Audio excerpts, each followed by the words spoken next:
ahí enfrente. Una tormenta. Il y a un orage en face qui se prépare.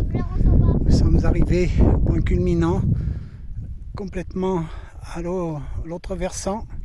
Et on n'aurait même plus allé monter. On aurait pu grimper ici. Sauf qu'il est trop tard, on ne peut pas Il le est faire. trop tard, il est déjà 8 heures Et du c'est soir. dommage parce qu'on ne pourra pas y aller le faire parce qu'on va bientôt partir. On aurait pu suivre ici pour remonter la crête. Le fil électrique, on a touché. Et on a perdu 1 heure et presque et demie tout à l'heure. Et Mais là, on est en Espagne. à 30 mètres près, on est On va. au sommet. Et après. Le soleil commence à se coucher. Et il y a même des gens qu'on voit. Et il y a des gens qui se lancent dans la voiture. Il y en a 4 et plus ça vient. La différence, c'est qu'eux, ils ont la voiture en bas. Et nous, Alors que nous, la voiture, une fois qu'on sera en bas, on a 5 km pour rattraper la voiture. Donc, ils ont passé 5 km à faire. C'est déjà bien, on est à quasiment 1300. les Acadiens sont là. Ah, papa, filme-moi pas là, c'est impressionnant. C'est très impressionnant, oui, c'est une gorge, un ravin. C'est pour ça qu'ils ont mis ces clôtures électriques pour que le chevaux, vaches et autres se tuent. Même s'ils sont très adroits et très habitués, les animaux d'ici. Là, on est carrément, on s'en rend pas compte, évidemment, comme toujours, avec les caméras, les vidéos et autres photographies. Mais c'est à pic, on est à 50-60% de pente. Celui qui tombe là, animal ou être humain, se tue directement. Ça pardonne pas. Donc ils ont mis ces fameuses petites clôtures électriques pour que le bétail ne se tue pas. Il va y en avoir un sacré paquet, pas aujourd'hui sûrement, parce qu'il y a un sacré paquet de pouces et écoutins en pagaille. J'ai rarement vu ça. Donc ils ont dû changer de coin là. Parce qu'il doit y en avoir des sacrées dizaines ou voire plus.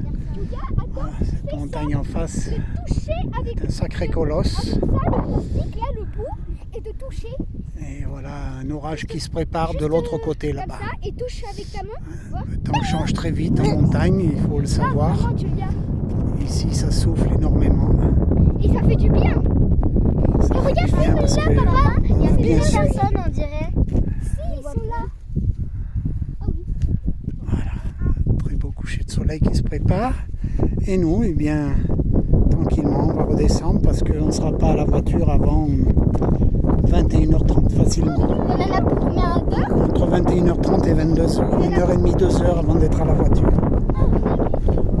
Bien que fantastiquement, si je pouvais zoomer, on la voit la voiture, elle est en face, exactement. Je vais essayer de zoomer au maximum. Si on avait mis jumelles, on pouvait voir. Tu peux aller jusqu'à 10 maintenant. Soit 6. Donc nous voyons la voiture Attends, je peux voir, papa. Et la voiture.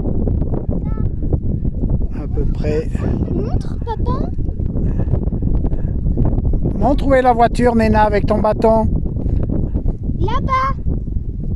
Montre. Elle est là-bas, tout droit. Voilà.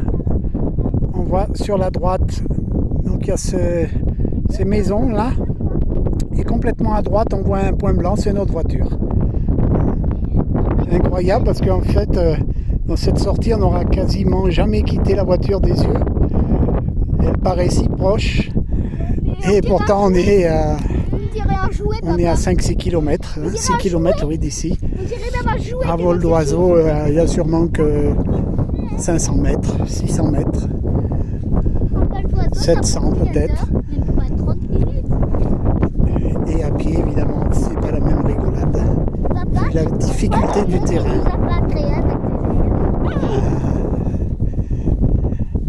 Il m'a dit Bounette.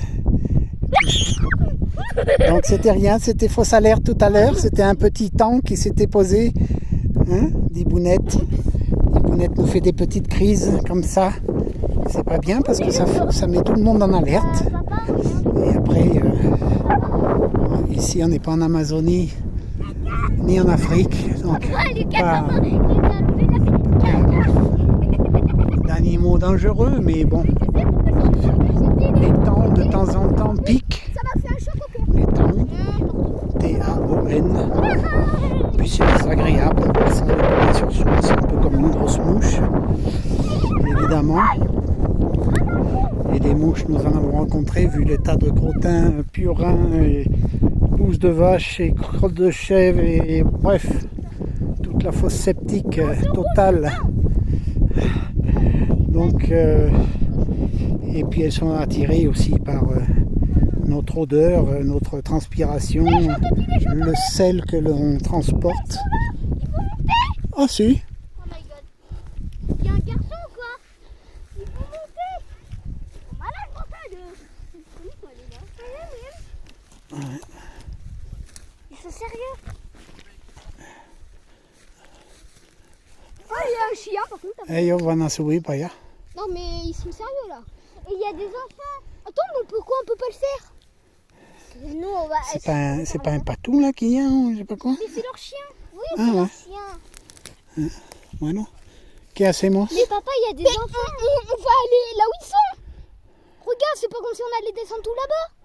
Non mais eux, ils vont sûrement aller en haut. Ben oui, ben pourquoi on fait pas? On fait pas? Parce que nous on va perdre du temps. C'est l'heure. Après, pourquoi pas ils nous ramèneraient? Ouais, bonne idée. Allez, à plus tard pour la vidéo. Comment il faut pour passer au-dessus?